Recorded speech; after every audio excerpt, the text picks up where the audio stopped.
Salut YouTube. Alors je fais cette vidéo qui va être d'un format un petit peu original. Euh, Si vous voulez, je partage avec vous un petit peu le brouillon de ma vidéo que je suis en train de monter.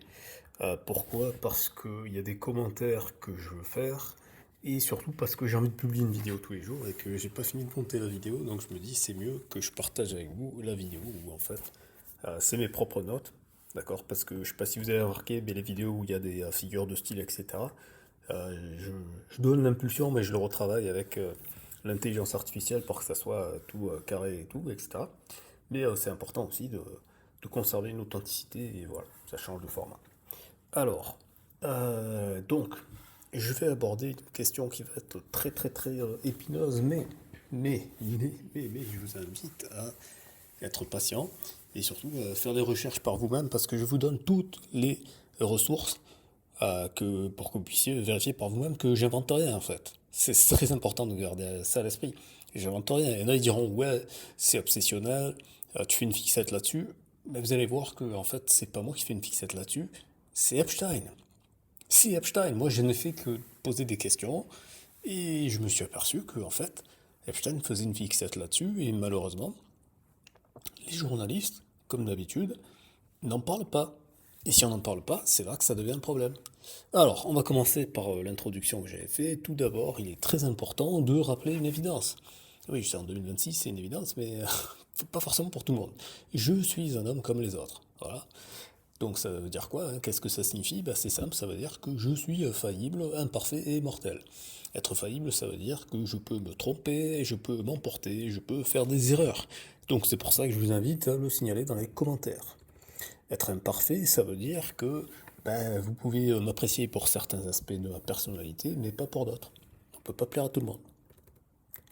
Être mortel, ça veut dire comme vous, mon temps il est limité ici-bas, et dans X années, tout le monde nous aura oubliés.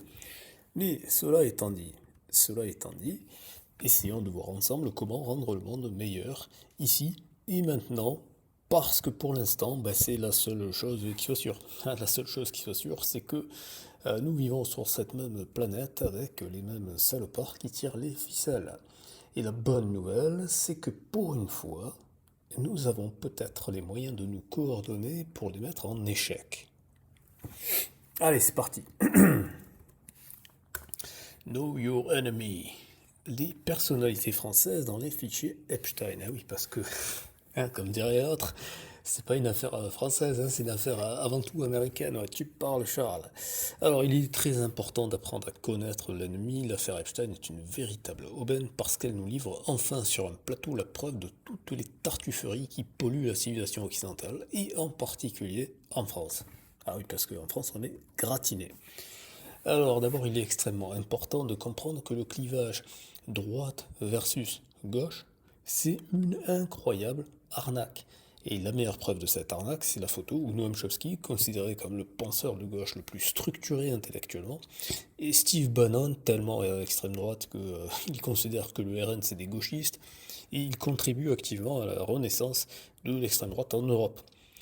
Donc lui, censé représenter l'extrême gauche, l'autre censé représenter l'extrême droite, ils sont en train de se marrer. Et vous allez le voir dans quelques instants. Pour ceux qui avaient encore des doutes sur la France, pensez au fait arriéré suivant. Alors, Jeffrey Epstein, c'était l'ami de Jack Lang. Oui, c'était l'ami de Jack Lang. Jack Lang qui donc était au PS, donc officiellement de gauche, qui est cité dans les documents, par exemple, dans ce document-là. Donc là, on est sur le site officiel de justice.gouv/Epstein, le Department of Justice. Et qu'est-ce qu'on voit? On voit Jack Lang qui écrit un mail à Jeffrey Epstein le 4 avril 2017. Il dit Hey, cher Jeffrey. D'ailleurs, si vous ne parlez pas anglais, ce qu'on va faire, c'est qu'on va faire ça. Alors là, techniquement, c'est même pas Jack Lang, c'est son assistant. Deeple.com et on va mettre la traduction. Et d'ailleurs au passage, j'en profite pour vous montrer un autre site qui s'appelle gmail.world. C'est sur celui-là qu'on va aller regarder les photos. On va aller regarder les photos, il y a les mails, mais il y a aussi les photos.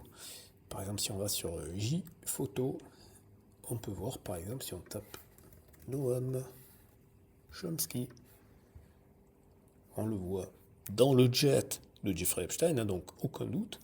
On le voit encore avec Jeffrey Epstein, et là, c'est là qu'on les voit qui se marrent. À gauche, c'est Steve Bannon, et là, c'est Noam Chomsky. Et ils sont bras dessus, bras dessous. Donc pas vraiment l'impression extrême droite, extrême gauche. Et là, on le voit. Alors là, je ne sais pas si c'est l'île de Epstein ou si c'est le ranch de Epstein, mais c'est dans les deux cas, c'est très problématique. Parce que l'île de Epstein et le ranch de Epstein sont les endroits où il a fait le plus de saloperies. D'accord? Parce que la raison officielle que Chomsky avait dit au début, c'était oui, parce que c'était pour des conseils financiers ou je ne sais quoi. Pour un anarcho-syndicaliste, ça me paraît peu défendable. D'accord? Là, par contre, là, effectivement, là, ça devait être un séminaire de recherche, parce que, par exemple, celui qui est là, Misha Gromov, c'est un mathématicien juif russe, qui justement a probablement mis en contact Epstein avec Villani. Mais on va y revenir. Donc ça, c'est réel. L'intérêt de Epstein pour les sciences, c'est un intérêt réel. Comme quand Jack Lang dit que Epstein avait été intéressé par l'art, ça aussi, c'est réel. Ce n'est pas faux. D'accord? Voilà. Là, on voit bien Chomsky dans le jet de Epstein. D'accord? Voilà. Donc, ils étaient vraiment copains. De toute façon, Chomsky, il a dit que il a aidé dans la communication de Epstein. D'accord? Voilà. Alors, on était là et on va mettre la traduction. Ici, on va mettre en français.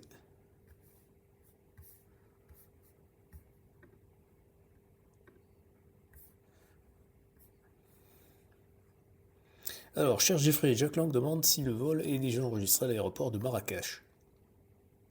As-tu des précisions sur l'endroit où il atterrira à l'aéroport de Marrakech? Voilà. Alors, j'ai pris celui-là, mais je pourrais prendre aussi celui-ci. Encore Jack Lang. De la part de Jack Lang. Jack Lang demande si vous avez 3 minutes pour l'appeler.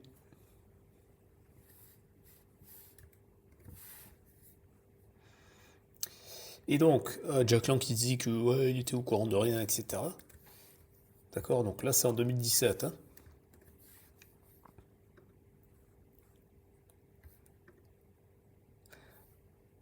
En 2018, on a ici un document qui nous dit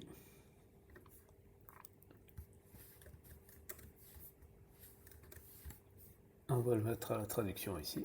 Voilà.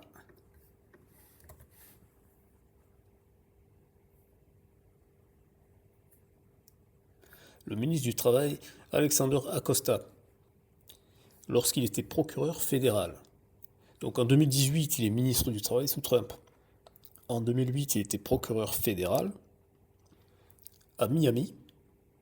Il a laissé le pédophile récidiviste Jeffrey Epstein s'en tirer à bon compte. Ce qui est tout simplement scandaleux. L'affaire est on ne peut plus claire. Aux États-Unis, ils rigolent pas avec ça. Voilà. Et Epstein lui-même, il en était conscient. Regardez ce qu'il envoyait dès 2010. Hein.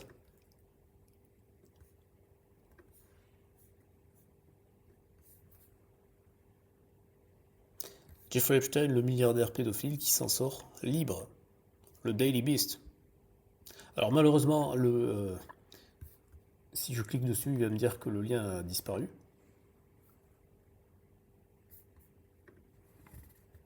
D'accord? Donc je peux essayer de le retrouver sur Internet Archive, mais c'est pas sûr parce que malheureusement, je ne sais pas pourquoi, enfin j'ai peut-être ma petite idée sur la question, mais une bonne partie des liens ne sont pas trouvables sur le site des archives. Voilà. Ça n'a pas été archivé, comme par hasard. Ça, c'est possible. Le beau-frère de Epstein, le mari de la sœur de Maxwell, a travaillé comme nettoyeur sur le web. Ceci explique cela. Mais bon, Jack Lang, c'est bon, il est tombé, entre guillemets.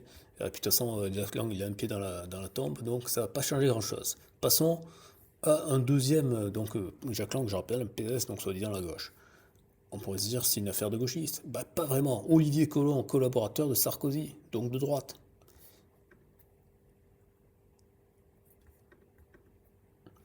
Et Olivier Collomb, qu'est-ce qu'il a avec Ariane de Rothschild en 2013?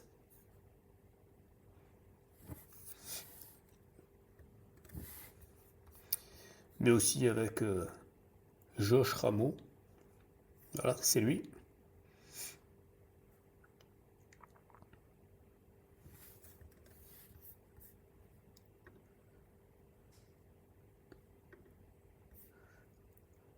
Comme on peut le voir ici avec le planning de Epstein. Oui, j'ai pas cité, mais il y a aussi Frédéric Fécaille. Terge, mais on va en parler de Terge un petit peu plus tard. Richard Branson. Ehud Barak.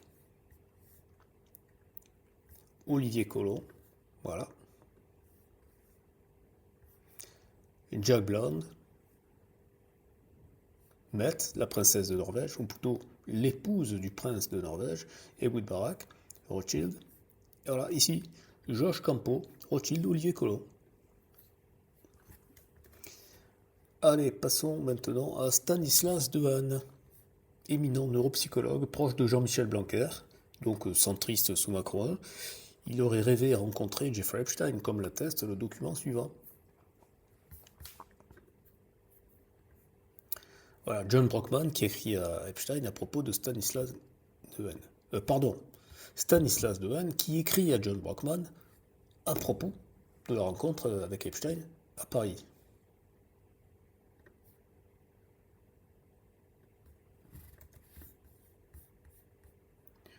Alors ce qu'on va faire, c'est qu'on va faire un petit peu le nettoyage là. Hop. Voilà. Alors ici.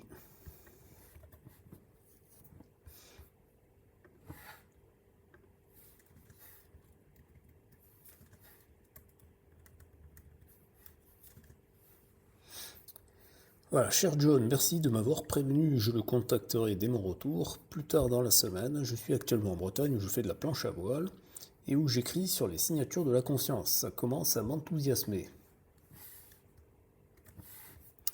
Mais ce n'est pas tout. Oh, et j'en ai pris que deux, il y en a d'autres. C'est juste pour montrer que il était plutôt content de la faire. Alors ici, on a une correspondance, donc ça 2011. Ça commence avec ici, on a Daniel Kahneman, l'auteur du fameux livre Système 1, Système 2. Think Fast, Think Slow en anglais, qui lui dit à John, ce serait intéressant, mais je ne peux pas à cause d'un conflit. Je ne peux pas travailler avec des organisations financières. Alors, est-ce que c'est une façon polie de dire je ne veux pas travailler avec Epstein parce que je connais sa réputation? Ça, on n'en sait rien. En attendant, il a refusé. Mais comme il prétend l'excuse financière, on peut se dire que Stanislas Dehaene, peut-être que lui, il cherchait à avoir du fric.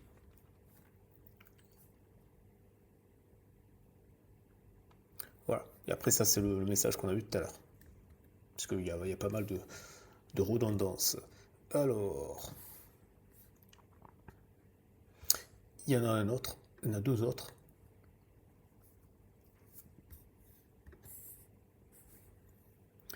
Voilà, encore une fois, c'est John Brockman. Alors là, c'est John Brockman qui écrit Epstein qui lui dit Jeffrey Epstein, quelqu'un que je devrais rencontrer à Paris. Je n'ai pas été depuis. Attendez, ce que je vais faire, c'est que je ne vais pas faire la traduction comme ça. On va demander de.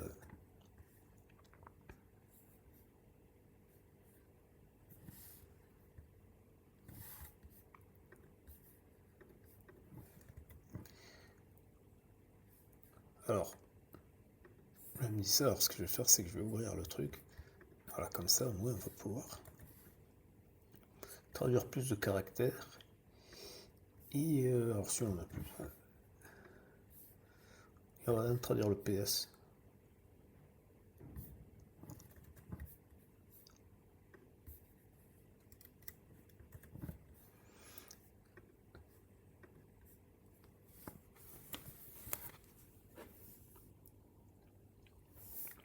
Alors, y a-t-il quelqu'un que je devrais rencontrer à Paris?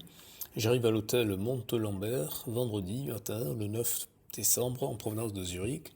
Je ne me suis pas retourné depuis 2009, lorsque Jackie avait organisé un événement Edge français au Ritz, avec une conférence de Stanislas Dehaene, l'un des plus grands neuroscientifiques européens, qui avait parlé de la des signatures de la conscience. J'espère organiser une rencontre Edge réunissant la communauté parisienne des Edges pour une conférence et une discussion animée. Le dernier en 2009 s'était tenu au Ritz, et Stanislas Dehaene, le plus éminent spécialiste européen des sciences cognitives, avait pris la parole devant un parterre de penseurs internationaux. Voir, il donne le lien. Comme tous les événements que j'ai organisés à Paris, j'aurais de la chance si, à part Stan, j'arrive à avoir un vrai français. La plupart, comme d'habitude, seront des gens comme Don Sperber, Étienne Klein, Laurent Cohen, Abel Gershenfeld, ou des expatriés italiens comme Gloria Origi, etc. Donc si j'arrive à monter le coup, et si vous êtes à Paris, Venter subit une opération de la prostate demain matin. La maladie n'avait pas été diagnostiquée. À l'aide des procédures traditionnelles, le diagnostic a été posé après qu'il eut utilisé les techniques qu'il a développées au sein du HLI. Voilà. Et un dernier, pour la route. Donc là, c'est un autre contact, c'est Brian Boyd.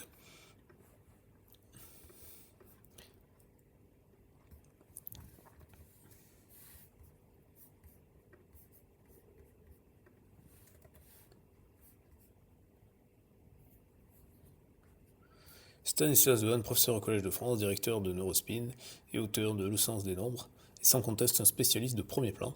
Il a commencé sa formation en tant que mathématicien, comme vous pouvez le voir sur Wikipédia, mais les travaux qui ont fait sa renommée portent sur la manière dont le cerveau traite les chiffres et les lettres en mathématiques et en lecture, et sur la façon dont des aspects évolués du cerveau qui n'ont manifestement pas évolué pour ses fonctions très récentes ont été recyclés, comme il le dit lui-même, pour ses nouveaux usages. Si ces sujets vous intéressent, c'est l'homme qu'il vous faut. Peut-être que Martin pourrait s'intéresser aux mathématiques, des neurosciences et aussi aux neurosciences des mathématiques s'il ne l'a pas déjà fait, s'il ne le fait pas déjà. Voilà. Donc, c'est sans aucun doute quelqu'un qui était intellectuellement très stimulé. Hein. Et je reviendrai sur le parcours de Epstein, le parcours intellectuel de Epstein qui est très intéressant. Alors, on va passer à Cédric Villani. Cédric Villani, donc médaillé Fields en 2010, et qui a été député sous Macron avant de partir du gouvernement. Alors, on a ce document-là.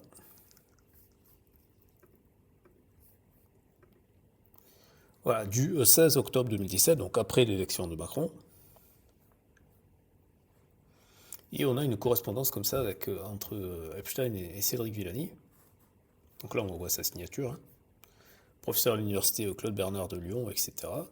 Député de l'Essonne, c'est ce que je vous disais, député de l'Essonne, président d'office, parlementaire scientifique. Alors, ce qui est très curieux, c'est que Cédric Villani, c'est quelqu'un qui est, on va dire, qu'on peut qualifier de féministe. Hein. Il a souvent milité pour qu'il y ait plus de femmes dans les sciences, etc. Donc c'est un sujet qui a l'air de lui tenir à cœur. Et donc, il y a deux personnes qui ont mis le contact. C'est donc Jeffrey, mais là c'est Jeffrey Epstein qui a cherché à rentrer en contact avec Cédric Villani. Hein. C'est Joy Ito. Joy Ito, c'est un cryptographe japonais qui travaille au MIT, donc aux États-Unis, et qui a fait partie des premiers développeurs de Bitcoin Core.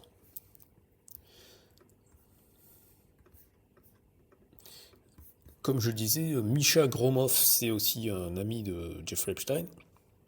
Je précise que Misha Gromov est russe, comme son nom l'indique, mais aussi il est juif. Et vous allez voir que cette caractéristique est une caractéristique, un critère important dans les relations de Epstein. Donc Cédric Joe m'a proposé de nous rencontrer et je suis également ami avec Misha Gromov, qui parle lui aussi de toi en très bons termes. Mon domaine d'expertise, c'est la finance et les monnaies numériques. Voilà, ce qu'il appelle les monnaies numériques, c'est c'est cryptocurrencies. Mais on est au début des années. Alors attendez, là on était à quelle époque? Ah, quand même, on était en 2017. Ouais, ce qui montre bien qu'il connaît rien aux crypto, hein. C'est un mytho sur cet aspect, Jeffrey. Euh, je suis à Paris. Tu as le temps de prendre un café. Et vous allez voir que il va lui gratter l'amitié, hein. Là, c'est vraiment Epstein qui cherche à tout prix à faire venir Cédric Villani, hein. Donc là, Villani lui répond non, c'est pas bon. D'accord, il lui a répondu 6 minutes plus tard, hein, il a pas traîné. Il lui a répondu rapidement. Il lui dit cher Jeffrey, merci de m'avoir contacté. Combien de temps dois-tu rester à Paris cordialement? Alors, donc ça c'est le premier. Alors après, je dis donc voilà, qui montre une correspondance entre les deux hommes via une double connexion. Misha Gromov, mathématicien juif vivant à Paris, et Joe Ito, cryptographe au MIT impliqué dans le code de Bitcoin Core. Et le document qui est là, qui montre une invitation claire. Voilà. Là, il va l'inviter clairement à son appartement de avenue Foch. Voilà. Donc c'est toujours le 17 octobre, le 16 octobre 2017. Et c'est un petit peu plus tard, à peu près une heure plus tard, 15h28. Voilà, ça, c'était le début de la conversation en fait. Voilà, c'était là. Qui avait commencé le 12 octobre en fait. Voilà.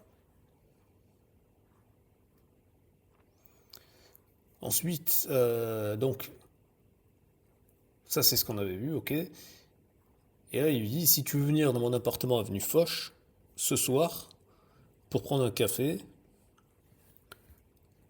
Alors, j'ai pas trop compris pourquoi il lui dit jeans and sweat. And sweat, pardon.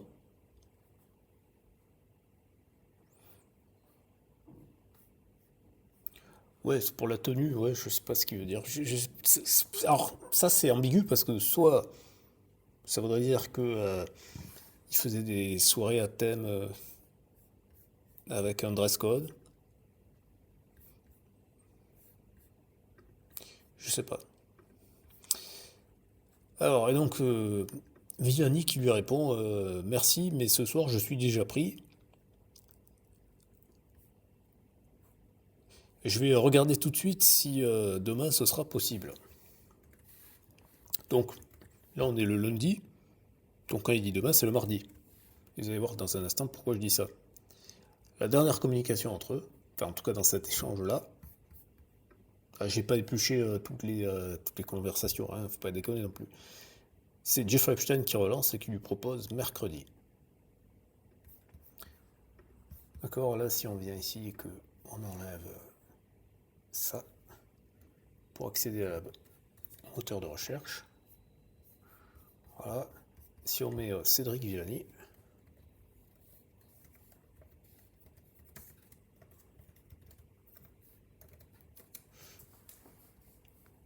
il n'y a pas non plus énormément de résultats. D'accord. Donc je ne les ai pas tous faits, mais je pense je pense que je pense qu'il n'y a pas plus en fait, hein. Donc on n'a pas la preuve que Cédric Villani l'a rencontré en fait. Après, en même temps, on n'a que ces échanges de 2017. Difficile à dire. Difficile à dire. Voilà pour Cédric Villani. Que les choses soient bien claires, hein, c'est pas pour dire que qu'il est dedans, mais il connaissait son existence au moins par deux relations. Maintenant, passons directement à Macron. Oui, oui, parce que Macron aussi est cité. Alors là, il est d'abord cité de façon quand même assez violente. Mais là, c'est une autre personne. Parce que là, on est en 2024. C'est une personne qui apparemment a été victime. Donc pour les gens qui disent tout le temps, oui, il faut penser aux victimes, ben voilà, pensons-y. Pensons-y aux victimes, justement. C'est étonnant que cette personne-là, on lui ait pas donné la parole. Parce que ce qu'elle dit, c'est quand même assez gratiné. Donc là, elle prend à partie Anne-Claire Lejeune, je sais pas qui c'est, et Emmanuel Macron. Et aussi d'autres personnes. Alors, Anne-Claire Lejeune et Macron. Toujours pas de réponse par email, donc apparemment, je pense que c'est pas la première fois qu'elle essaie de les contacter. Mais merci d'avoir démontré qu'en effet, non seulement vous protégez Richard Levitt, tiens, et les procureurs américains, tiens, qui ont fait obstruction à la justice, mais aussi que vous devez vous-même être tenu pour responsable d'avoir dissimulé des crimes du réseau international des viols et de trafic S, le plus grave et le plus répugnant de l'histoire qui s'est étendu sur des décennies et des décennies. Oui, parce que je rappelle que la première accusation légale envers Epstein, c'est 1996. Maria Farmer. Ou plutôt devrais-je dire les sœurs Farmer, parce que les deux sœurs ont accusé Epstein. Je tiens à vous expliquer à tout le monde pourquoi je suis si en colère et dégoûté par vous et votre pays, la France. Pour vos échecs répétés à protéger les femmes et les enfants, même les vôtres. Et tout cela est lié non seulement à ce qui est arrivé à toutes les victimes d'Epstein et à moi-même, réduite à l'état de chien muselé, à l'exception d'eux, mais aussi pour comprendre. Alors, à l'exception d'eux, je pense que c'est caviardé, hein, j'ai pas fait gaffe. Ouais, c'est ça. Mais aussi pour comprendre pourquoi le monde est une fois de plus réduit au silence face à ce qui arrive aux femmes et aux enfants de Gaza, massacrés et affamés quotidiennement par les mêmes personnes, encore et encore.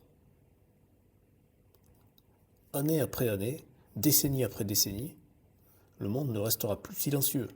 Lisez ceci, Anne-Claire et Macron. Alors peut-être que Claire, non, c'est Anne-Claire le jeune, j'allais dire, non, plus c'est Anne, ouais, donc je pensais à Ariane de Rothschild, mais non. Lisez ceci, Anne-Claire et Macron, maintenant, et prononcez à nouveau son nom. Celle qui a été violée en 1979 par Jean-Luc Brunel. Dites son nom. Là, elle ne parle pas chinois. Donc ça, c'était le premier document. Et encore, en fait, j'ai pris ça, mais ça continue, en fait. Hein.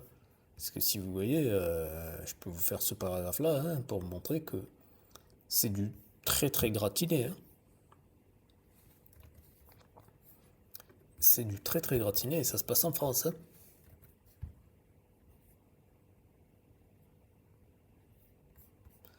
Et Brunel, vous allez voir on va revenir sur le bougre. Hein. Parce que Brunel, au passage, c'est par Guylaine qu'il a été introduit à Epstein. Hein. Une autre femme dont la vie a été radicalement bouleversée et brisée par l'incapacité de votre pays à protéger les femmes et les enfants contre un violeur et pédophile international français de longue date. Jean-Luc Brunel, le meilleur ami et complice d'Epstein et de Ghislaine Maxwell, dont je possède de très nombreuses photos prises alors que j'étais victime de viol et de traite entre 2006 et 2007, et jusqu'à août 2008, date à laquelle Adam m'a laissé pourrir et mourir après la conclusion de l'accord de plaidoyer. Cette personne-là, ce serait assez intéressant qu'une commission parlementaire, par exemple, une commission d'enquête, hein, qui a été refusée. Et on va y venir. On va y venir. Ah pardon, j'ai ouvert un autre fichier, mais ça continue. Hein. Ça continue, ça continue. Là, on parle de 1000 victimes, plus de 1000 victimes.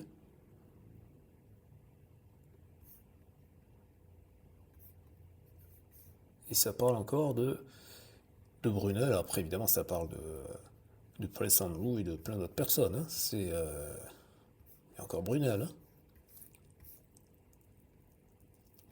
Et effectivement, ça cite la fameuse interview de la CBS en 1988 déjà, qui avait nommé à nouveau Brunel.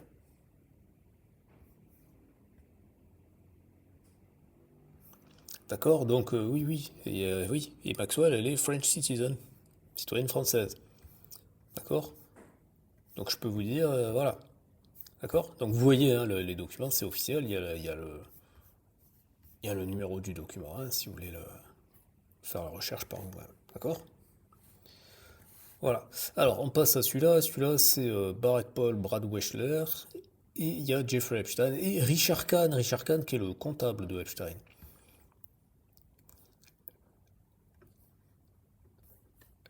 Les paris, parce qu'ils ont mis trades, mais en fait c'est des paris, hein, les paris sur les élections françaises. bullish, Macron-Fillon. Les deux peuvent être au deuxième tour. Macron devrait avoir plus de 40% de vote. Macron-Le Pen, both move the next round. 20% neutre, entre neutre et bullish. Là, pour ceux qui ne savent pas, long ça veut dire qu'on pense que ça va monter, et short ça veut dire qu'on pense que ça va baisser.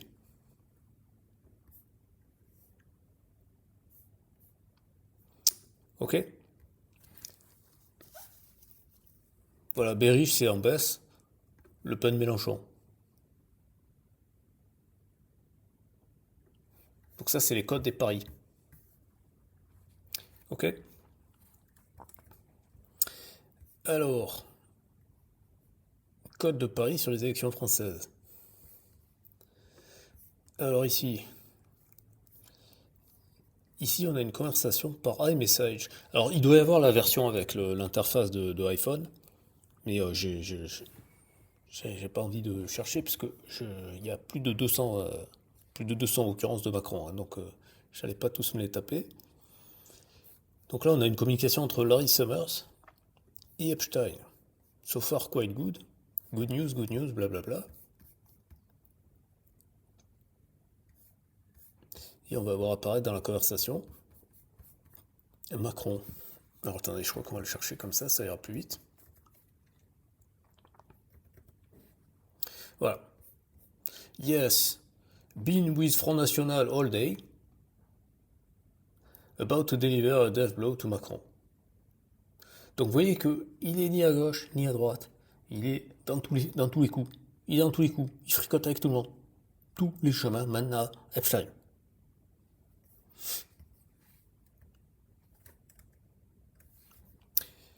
Alors ensuite...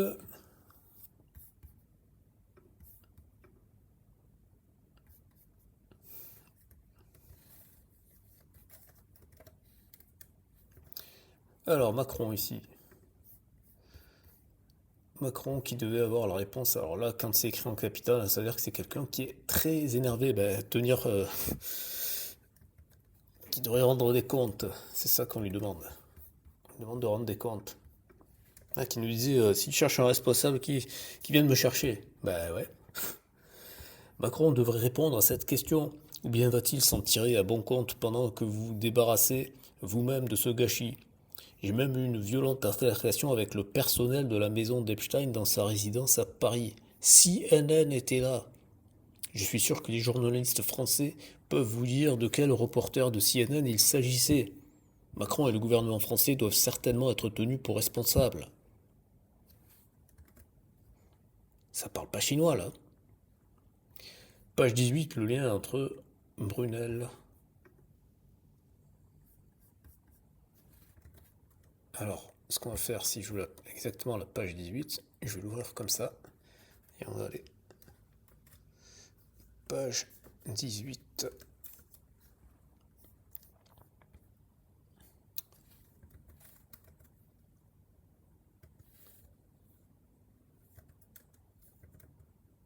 Voilà, Brunel. Il est là.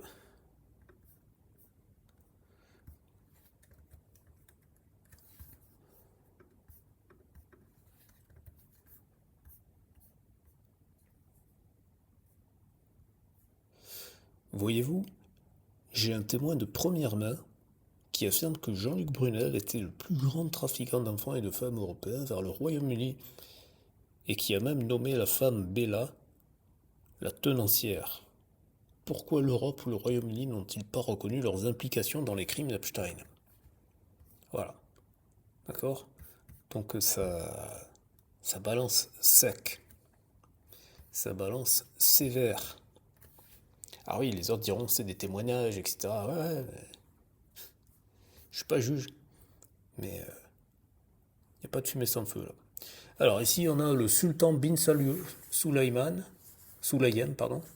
bin Sulayem, qui nous dit que le 22 mars 2016, donc avant l'élection de Macron, quand Macron était un ministre de l'économie sous François Hollande, il a assisté à un déjeuner à l'Élysée J'ai fait un déjeuner au palais de l'Élysée et j'ai eu une conversation intéressante avec le ministre de l'économie, Monsieur Macron, à propos de notre business en France. Et il dit notre business, et c'est le sultan bin Sulayem qui écrit à Epstein. Donc notre business, c'est le business du sultan bin Sulayem et de Jeffrey Epstein. Et avec qui il a eu cette discussion? Avec Micron.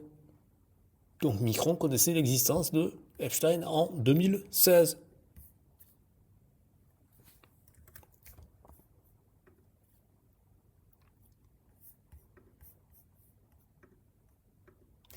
Alors ici encore une fois une conversation en iMessage donc sur l'iPhone entre Epstein, d'accord? C'est pas la même adresse, hein, c'est iTunes. Bon, en fait, c'est pas une adresse iTunes, hein, c'est une adresse Gmail, mais je sais pas pourquoi il a appelé comme ça. Et il va y avoir Micron et c'est Lawrence Cross. Alors je sais pas qui c'est Lawrence Cross dans cette affaire-là, mais en tout cas, ils vont parler de Macron. Good Macron Project. Voilà. Alors évidemment, après, on n'en sait pas plus. Mais c'est très probable qu'il est au courant de quoi il parle. Et donc là, on est en 2018. Donc là, Macron, il est président. D'accord? Voilà. Alors après, il y a plein d'autres, hein. J'ai sélectionné celui-là. Est-ce que j'ai marqué la page? Non, je n'ai pas mis de page, donc ça doit être assez direct. Voilà, donc là, oui, c'est. Alors, David Boy, je sais pas qui c'est, mais Sergey Brin, c'est l'un des cofondateurs de Google avec Larry Page. Alan Dershowitz, c'est l'avocat de Epstein, et on va y revenir sur son compte. Sigrid, je sais pas qui c'est, ces personnes-là, je sais pas qui c'est. Stan, Stan, c'est peut-être Stan Dehaene.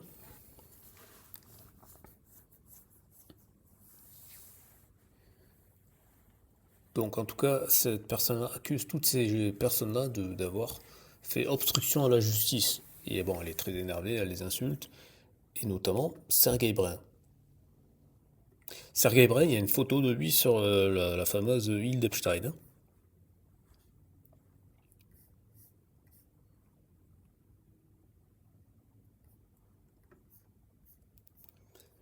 Et il parle aussi des fichiers sur l'ordinateur portable du fils de Joe Biden.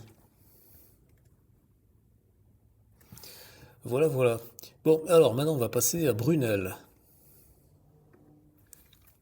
Alors Brunel, de toute façon, il a été mis en prison, etc. Donc c'est indéniable qu'il est coupable, mais surtout, ce qui est important, c'est que vous allez voir qu'il est très familier avec Epstein.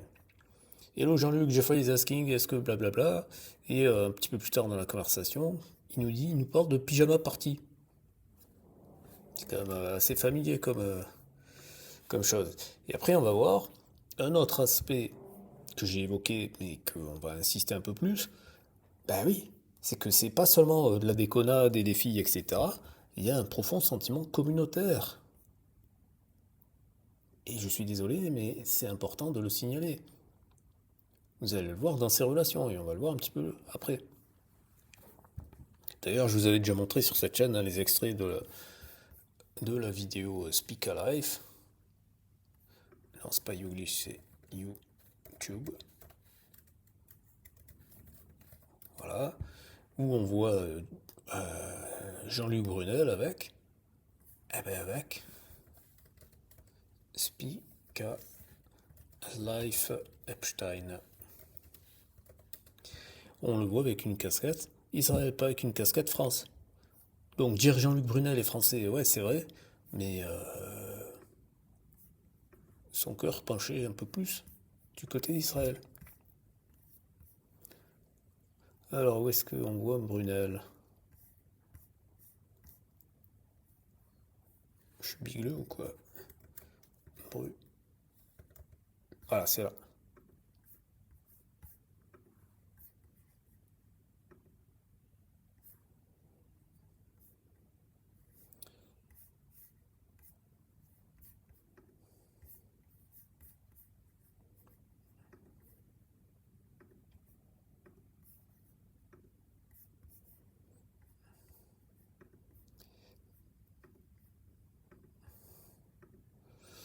Voilà, d'accord? Donc c'est un aspect qu'on peut pas balayer comme ça d'un revers de la main en disant oui, mais c'est fortuit. Non, c'est pas fortuit, c'est idéologique. C'est idéologique. Voilà. Et donc là, c'est le livre dont il parlait. Dont il existe une version française, évidemment. D'accord? Alors, justement, en parlant de ça, Fabrice Adam, bah, c'est également un lien communautaire. Alors, là, c'est Le Monde, hein. Accusé dans l'affaire Epstein, le diplomate Fabrice Adam conteste l'entièreté de ces accusations. Moi, je vais vous dire le fond de ma pensée. Hein. Je ne suis pas juge, etc. Les gens ils me disent ouais, c'est de la spéculation. Ouais, à bout d'un moment, quand il y a 15 000 faits qui se recoupent, c'est plus de la spéculation. C'est que bah, lui, il a été plus malin que son homologue norvégien, en fait. C'est ça, surtout. Parce que, ouais, il n'a pas été arrêté. Soi-disant, ils n'ont rien trouvé contre lui. En 2016, Jeffrey Epstein a envoyé à Fabrice Adam et Terje Rod Larsen un lien vers un blog intitulé Un scandale pédophile étouffé par le Quai d'Orsay. Quai d'Orsay, qui est le ministère de tutelle de Fabrice Adam. Et qui était au Quai d'Orsay, Laurent Fabius. Le blog fait référence à un article du JDD sur le livre La face cachée du Quai d'Orsay, dans lequel est mentionné, sans citer le nom, le cas d'un diplomate français à l'ONU visé par une enquête du FBI pour consultation d'images pédopornographiques, qui aurait été ensuite renvoyé en France. Les correspondances contenues dans les fichiers Epstein révèlent des liens proches entre le diplomate et le financier américain. Oui, des liens très très proches, vous allez le voir dans quelques instants. Fabrice Adam envoie des documents et rapports onusiens à Jeffrey Epstein. À quel titre? À quel titre? Diplomate français. Diplomate, c'est un statut qui est extrêmement important. C'est-à-dire que c'est un représentant de la nation. On se demande quelle nation il représente là. Le diplomate français est aussi interrogé en 2012 sur la pointure de Terje Rod Larsen pour que le milliardaire puisse lui offrir une paire de chaussures. Ah, si ça s'appelle pas de la corruption, ça s'appelle comment alors? Il y a aussi question d'argent. En 2014, les échanges évoquent le possible achat par Jeffrey Epstein d'un livre coécrit par Fabrice Adam et Terje Rod Larsen sur le conflit israélo-arabe. Pour plus de 27 000 $. Dans un autre courriel de décembre 2015, il est question d'un virement de 250 000 $. Sur le compte de Terje Rod Larsen qui transmet ses coordonnées bancaires via Fabrice Adam. Jean-Noël Nabot, effaré. Le ministre des Affaires étrangères s'est dit effaré et indigné et assuré avoir découvert seulement mardi la situation. Mais si ce qu'il dit est vrai, c'est encore pire que ça. Ça veut dire que c'est totalement un incompétent. C'est-à-dire c'est soit il est au courant et c'est un menteur, soit il n'est pas au courant, mais c'est totalement un incompétent. Il devrait être viré sur le champ. Qu'est-ce que c'est que ces gens? Qu'est-ce que c'est que ces gens? Quand j'ai pris connaissance de ces informations, j'étais effaré. Ah bah, c'est...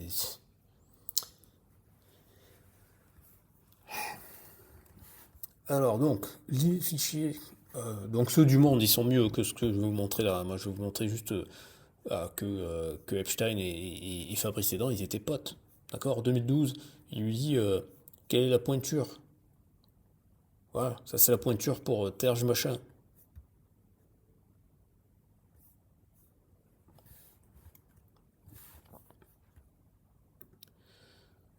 Mais c'est pas tout.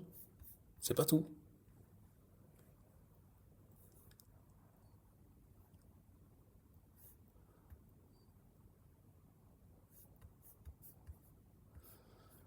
Ouais, là, il dit qu'il confirme qu'il va attendre à l'appartement de Jeffrey, etc. Donc, bon, voilà, c'est pas juste des communications, c'est se rencontrer physiquement et s'il va dans son appart privé et compagnie, on sait très bien ce qu'ils allaient faire. Hein.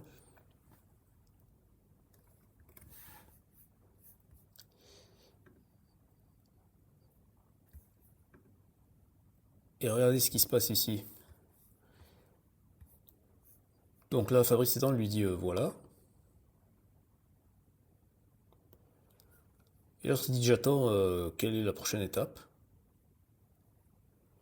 Et là, il lui dit t'es marrant, j'ai besoin de demander pour t'ajouter. Alors, je vais vous montrer la traduction exacte pour que vous voyez le niveau de dinguerie.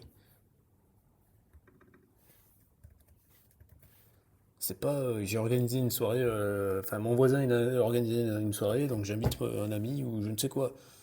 Je dois d'abord contacter les FM des Émirats Arabes Unis pour t'ajouter à la liste. Puis ils te contacteront et la question c'est à quel titre ou quelle affiliation je dois t'indiquer sur l'invitation.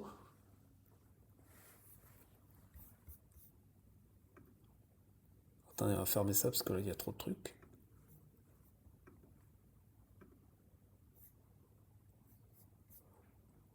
Ouais, ça c'était pour les chaussures, là, ok. Ça c'était sur le numéro de téléphone, voilà. Donc et l'autre il lui dit, bah voilà, tu peux dire que il fait sa petite liste. Tu peux dire président de Financial Trust, ancien membre de la commission trilatérale et du Conseil des relations étrangères. Mais à quel moment Epstein a fait ça? Et jamais de la vie. Ancien membre du conseil d'administration de l'université Rockefeller. Mais jamais de la vie. Vous voyez, ce niveau de mensonge comme ça, sans aucun problème, au calme. Et qui l'aide à faire ces mensonges? Quelqu'un qui est censé représenter la nation française. Et qui n'a pas été viré après cette affaire.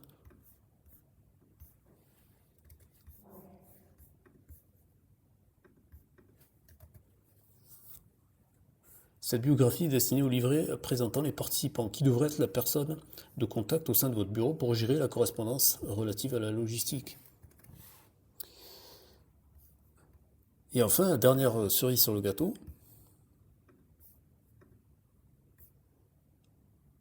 Et c'est là qui nous amène aux condamnations de Epstein.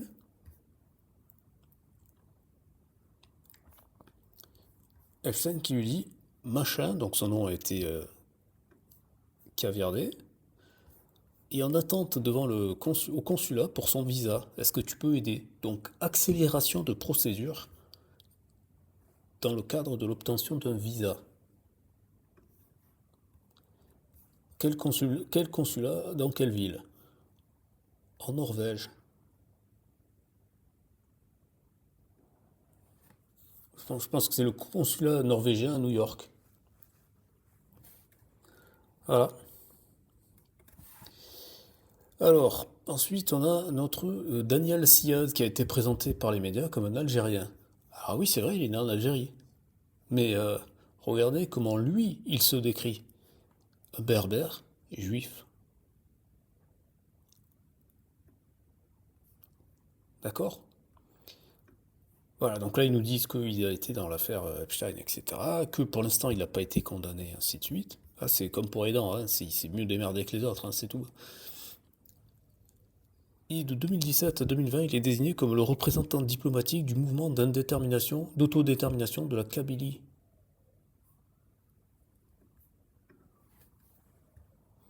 Assez curieux quand même. Voilà, et je vous mettrai en fin de vidéo un lien vers une vidéo YouTube qui est spécialisée sur le mannequinat, qui est son domaine entre guillemets d'expertise, et il y a de nombreuses personnes qui l'accusent. Voilà, donc là c'est le format des e-messages, voilà, il se check. Enfin c'est, pardon je dis e-message, mais c'est Skype, autant pour moi. C'est pareil, il s'envoie des messages instantanés comme ça, et puis après il y a des conversations. Alors voilà, là il lui dit, je suis avec mon amie, l'actrice thaïlandaise qui est à New York. Est-ce que tu peux l'inviter? Et après il se plaint parce qu'elle lui a mis un vent. Elle l'a même pas répondu. Pas gentil. Voilà, bon bref, ils sont copains comme cochons. Parce que lui disait qu'il travaillait pour Brunel, ce qui est vrai, mais il a aussi été en contact direct avec Epstein. Ensuite, on a les gens qui ont été au contact de Epstein, hein. Après, ça veut pas dire qu'ils sont forcément au courant, mais j'ai envie de dire, s'ils sont pas au courant, c'est parce qu'ils n'ont pas voulu se renseigner aussi, hein. Donc on a Josiane Balasco, qui est introduite par la fille de Jacques Lang, Caroline Lang.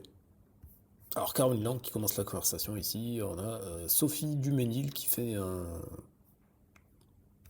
un petit, je sais pas, un dîner ou que sais-je. Il y a Josiane Balasco qui est mariée avec un Indien Apache depuis 10 ans. Voilà, elle dit un peu le parcours des films qu'elle a fait, Les Keufs, Gazan Maudit, etc.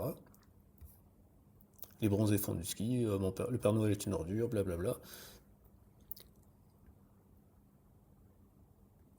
Donc elle dit que c'est l'actrice, l'une des actrices les plus populaires en France, voilà. Littéralement parce qu'elle est proche des gens, etc. Elle était à la fois réalisatrice et actrice. Et d'un autre côté, elle est active politiquement dans les problèmes sociaux.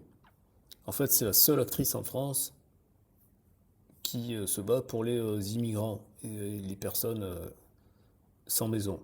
Alors, je ne suis pas sûr que ça soit la seule en France. Je trouve que cette déclaration est un petit peu abusive, à mon avis.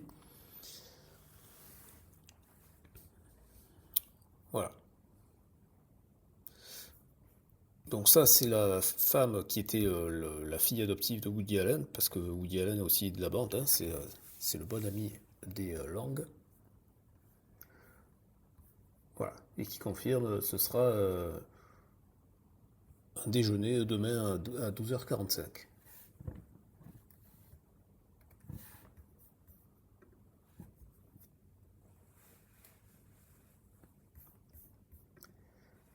Je pense que cette vidéo elle sera en deux parties parce que là ça commence à faire trop long. Voilà, donc ça c'est Caroline Lang qui dit à Jeffrey, voilà, mes parents ils ont invité Josiane Bolasco et son ami, et son mari, pardon, un Indien américain, voilà, c'est une superstar en France. Je pense que tu l'as déjà rencontré avant. Tu peux voir son portrait sur Wikipédia. C'est une très bonne amie de la famille et c'était la meilleure amie de ma sœur. Voilà. Au passage, encore une fois, désolé d'insister là-dessus, mais c'est l'aspect communautaire. Josiane Balasco est juive. La famille Lang est juive. Woody Allen est juif. C'est pas une caractéristique anecdotique. C'est un entre-soi. Ce qui est le cas aussi de Noam Chomsky au passage, hein. C'est un entre-soi. Et ça, ne pas le voir, c'est être aveugle. Et faire comme si ça n'existait pas, c'est être malhonnête, tout simplement. Ce que vous allez voir par la suite, c'est très important dans la vie d'Epstein. À un niveau que je ne soupçonnais pas avant de faire cette enquête. C'est beaucoup plus, c'est pas juste les connaissances. Vous allez voir qu'il a joué un rôle central dans cette communauté. Voilà, et donc là, c'est tout ça pour dire que là, c'est la suite de cette conversation où il lui dit ah, c'est celle qui était avec Woody Allen et ta sœur la dernière fois. Et elle lui dit oui, je crois que c'est ça. Et voilà. Donc ce qui fait que c'est pas sûr à 100%, enfin c'est pas sûr à 100%, si c'est sûr à 100% parce qu'il est venu après au dîner, c'est pas sûr à 100% qu'il la connaissait, qu'il avait déjà rencontré avant, mais c'est sûr à 100% qu'ils se sont rencontrés en tout cas. Alors après c'est pas marqué sur son front qu'il fait des choses comme ci, comme ça, d'accord. J'en sais rien. D'autant plus que Caroline Lang lui a demandé, je vais vous traduire ça exactement, hein, que vous voyez que c'est pas moi qui m'arrange dans la traduction. J'espère que ça ne te dérange pas de venir tout seul. C'est quand même assez curieux. Vous trouvez pas? On vous invite à déjeuner et on te dit. Parce que à cette époque-là, est-ce que il était officiellement en couple avec Maxwell, ou est-ce que simplement, comme tous les témoignages s'accordent à le dire, Epstein ne se baladait jamais seul. En général, il avait tout le temps au moins une ou deux jeunes femmes avec lui. Donc là, si elle a insisté pour lui dire ça ne dérange pas de venir seule, bah, la chose qu'on peut logiquement en déduire, c'est qu'elle était un peu au courant de ses mœurs et que c'était pas spécialement apprécié des gens qui l'entourent. Parce que sinon, c'est curieux. Vous invitez pas des gens qui sont des amis pour leur dire non, bah, viens sans ton conjoint, viens sans ta conjointe. C'est curieux quand même. Je vais au moins finir la branche sur les Français. On a maintenant Michel Hazanavicius. Eh oui. Alors autant pour Balasco, on peut se dire que bon, elle a peut-être juste rencontré par l'intermédiaire de la famille Lang, et donc elle n'était pas forcément au courant. Même si quand même, on a l'impression de nous dire que c'est la bestie de la sœur de Caroline Lang et qu'apparemment Epstein c'était quand même, il était bien vu à la fois par Jacques Lang le padré et par la sœur. Donc c'est quand même un petit peu curieux. Alors donc on a Michel Hazanavicius, justement. Bah oui, c'est pour ça que je vous disais le caractère juif c'est important pour Epstein, on le voit déjà dans le genre de blague qu'il fait. Ça, c'est Epstein qui écrit à Michel Hazanavicius. Je vais le faire traduire pour que ça soit très très clair. Il n'y a pas d'ambiguïté là-dessus. Et vous allez voir en plus que c'est cocasse parce que... alors attendez, juste ça. On va mettre ça ici pour libérer de l'espace. Hop, parce que je vais faire une petite requête juste après pour que les choses soient très très claires.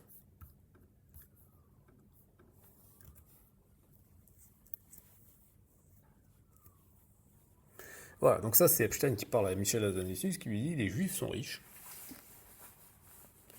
Parce que dans les anciens villages, les juifs étaient avares et radins, tandis que les musulmans et les arabes dépensaient leur argent et en profitaient. Ils n'avaient donc d'autre choix que d'emprunter aux juifs, un simple exemple de la logique des dictateurs. Donc, sous-entendu, les juifs sont les dictateurs, hein, c'est ça que ça veut dire. Hein. D'un autre côté, le président du Nobel de la paix a suggéré que le prix soit décerné à Internet. Mais qui l'accepterait en son nom? Alors, donc on a vu que Epstein nous dit les juifs sont riches. Ça vous a pas échappé, il y a un certain humoriste français qui est dans les fichiers, c'est Dieudonné. Et Dieudonné, comment est-ce qu'il arrive? Il arrive par le biais de Ariane de Rothschild qui se plaint. Qui se plaint de quoi? On va mettre le dictionnaire. D'ailleurs, comme il y a la place, je vais le mettre juste plus bas. Voilà. Comme ça, on va bien voir les deux traductions au même endroit. Donc, je vais mettre ici Ariane en majuscule. Voilà. Comme ça fait la distinction qui est facile à voir.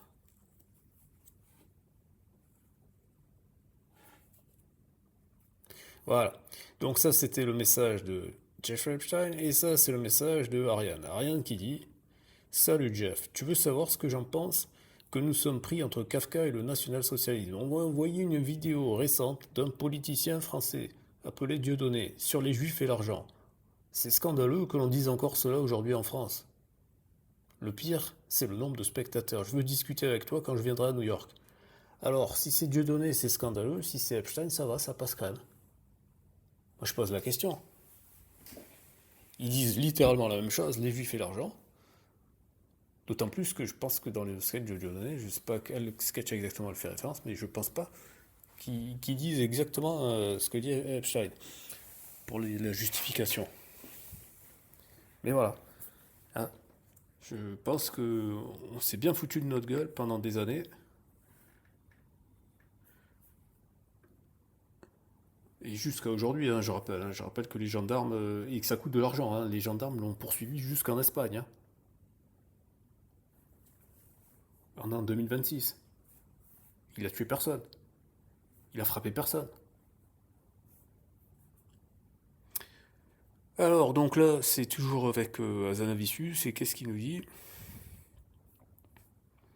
Ben, il nous confirme qu'il a bien vu, qu'il a bien rencontré Epstein, et là c'est en 2012, alors que là c'était en 2012 également, mais en fait, si on vient là, et qu'on revient aux emails, Michel Hazanavicius, il apparaît plein de fois. Alors attendez, on va le récupérer comme ça. Michel Hazanavicius.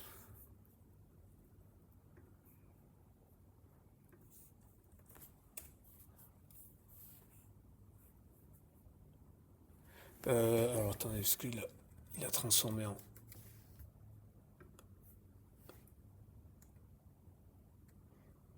Il a transformé en Y. Voilà. Donc là, vous voyez que les premiers messages, je crois que c'est 2012, et ça dure jusqu'à 2014, hein, donc c'est pendant 2 ans hein, qu'ils sont entrés en communication. Hein. Ils se sont écrits des messages quand même. Hein. On peut vérifier sur le site officiel, hein, si on revient là, qu'on le met en mode recherche. Vous allez voir que... Et Hazanavicius, il est encore de la communauté. Hein. C'est d'ailleurs pour ça qu'ils se font des petites blagues comme ça. 300 fois, hein, c'est-à-dire qu'il apparaît plus souvent que Macron. Voilà, donc des Français, il y en a.